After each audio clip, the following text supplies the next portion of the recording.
Fala galera, tudo bem com vocês? Vamos para mais uma videoaula de ciências com a professora Raquel. Hoje eu vou passar para vocês o gabarito da página 30 e 31. Exercício 1. A organização dos seres vivos em grupos baseia-se na observação de suas características. As algas unicelulares e os protozoários são organizados em um mesmo reino, mas estão em filos diferentes, ou seja, em grupos diferentes. Descreva suas semelhanças e diferenças. Pessoal, como semelhança, a gente pode dizer que ambos são unicelulares e são organismos eucariontes, ou seja, apresentam a membrana nuclear envolvendo o núcleo. Como diferença, a gente pode citar a forma de nutrição. As algas são autótrofas e os protozoários são heterótrofos. As algas, portanto, são capazes de produzir seu próprio alimento através da fotossíntese e os protozoários não. Pergunta 2. As amebas são protozoários do tipo rizópodes, que se movimentam por meio de expansões da própria célula, chamadas de pseudópodes. Essas estruturas são responsáveis por um processo chamado fagocitose. Explique esse processo. Pessoal, eu expliquei esse processo na live passada, porém não falei o nome dele, tá bom? Então veja, lembra que eu falei que as amebas, pertencentes ao grupo dos rizópodes, eles vão lançar uma expansão do seu corpo, eles lançam os pseudópodes, é através desse movimento que eles vão capturar o seu alimento.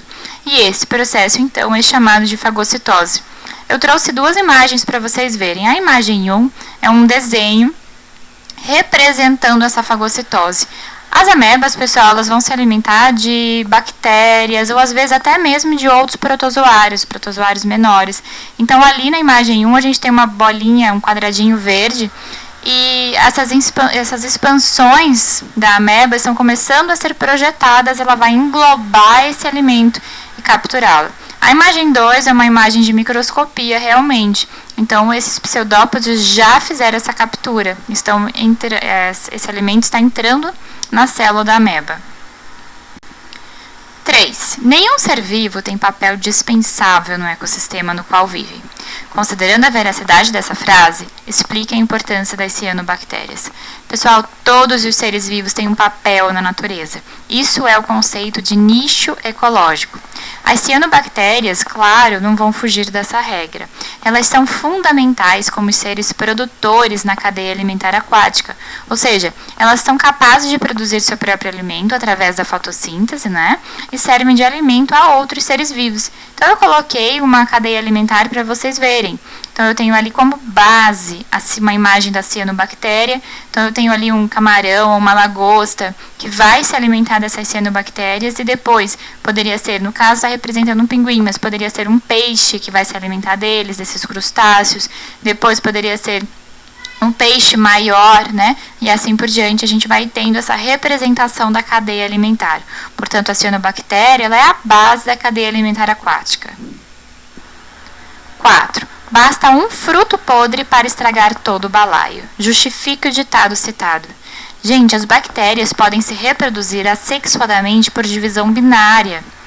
Sendo assim, basta um desses seres vivos para que haja uma reprodução e o cesto de frutas fique completamente contaminado e as frutas todas apodreçam. Eu coloquei ali ao lado uma imagem representando essa reprodução por divisão binária. Então, eu tendo apenas uma única célula bacteriana, ela vai ter seu material genético dividido e a formação de outras duas células bacterianas. Então, de uma eu vou passar a ter duas e assim por diante elas vão se reproduzindo. Pergunta 5. Como são classificados os protozoários e qual é a características que os agrupam dessa maneira? Como que a gente classifica os protozoários? A gente vai observar a estrutura de locomoção. É isso que me faz agrupar os protozoários, a maneira como ele se desloca. Eles são classificados em rizópodes, que têm os pseudópodes, em flagelados, que possuem flagelos, em ciliados, que apresentam cílios, e os esporozoários, que são aqueles protozoários que não têm meio de locomoção. A pergunta 6 e última era uma cruzadinha. Então, eu vou passar para vocês. Na horizontal, nós tínhamos o barbeiro, rizópodes, flagelado, fagocitose, plasmódio, toxoplasmose e doença do sono. Na vertical, ciliados, giardíase, leishmaniose, saneamento e esporozoários. Pessoal, atente-se na vertical, eu já falei com vocês na live que o item 5 e 6 ele foi trocado no livro. Tá? Então, a pergunta número 5, na verdade, a resposta é o item 6, saneamento. Para a pergunta número 6, a resposta é a número 5, leishmaniose. Tudo bem, pessoal? Obrigada, até a próxima.